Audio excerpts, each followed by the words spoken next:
deal. This is a shocking example of when cheap marketing slogans are used in place of real action and real change. The announcement of the Critical Minerals Policy Framework between the United States of America and Australia is a welcome step in the right direction as we secure continued investment in Australia's critical minerals. But more action is needed in order to see this fulfilled. It took months, in fact nearly a year, for the Prime Minister to secure a meeting and policy agreement with President Trump. The Prime Minister has been in government since 2022 and during that time has overseen thousands of jobs lost from our mining and manufacturing sector. He's seen the collapse of our nickel industry, interruption of antimony shipments by China, increasing pressure on Australia's lithium miners, and destabilisation of our entire energy grid. And after 3 years of Labor's sneaky anti-productivity taxes, the Safeguards Tax, Scope 3 emissions reporting, the Capacity Investment Scheme, the Family Ute and Car Tax, the price of energy has skyrocketed and the price of doing business has gone through the roof. Be clear, this is a competition.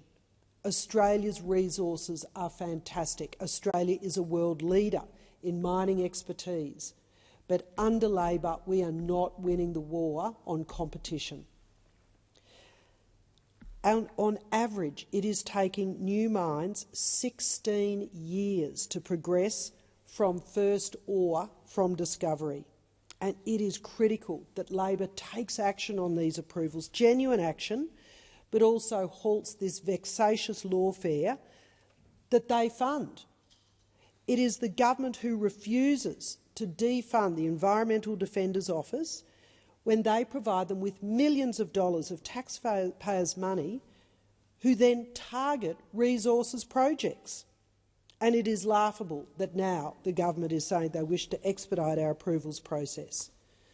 Again, while the Coalition welcomes the step forward, there are still so many unanswered questions surrounding this agreement, the remainder of the Labor's critical minerals agenda, including the strategic reserve, the critical minerals production tax incentive. But this is true to form from this government, who does not believe in transparency. In fact, I believe most of their policy is made up on the run. We know that before the election, they announced proudly they'd spent the entire weekend coming up with their critical minerals plan. The Coalition has repeatedly called for the government to leverage these strategic and trading partnerships, and the agreement of the US is a welcome endorsement of this strategy. But it's time now that the Albanese government connect with our other partners in Europe and Southeast Asia, such as the United Kingdom, France, Japan and Korea, and secure further agreements to strengthen the resilience of our critical minerals supply chains. And it's high time that the government recognise and broaden Australia's critical minerals strategy to recognise the changing geopolitical environment and support further strategic agreements by focusing on the national security of Australia and our allies. We have to support supply chain diversification, particularly when you think of the malicious market manipulation by certain state actors. We have been arguing that Australia should be leveraging our critical minerals capability to pursue offtake agreements, bilateral critical minerals supply deals with our diplomatic, trade and defence partners, including the Quad, AUKUS and Five Eyes partners, because leveraging these will only serve to support further diversification of global mineral supply chains and strengthen our trading relationships.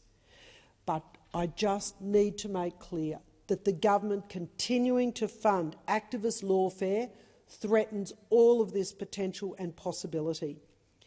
We will not be able to partner with our partners in order to benefit from the critical minerals deal if we do not take action, because under Labor they have done everything to kill investment appetite right here in this country.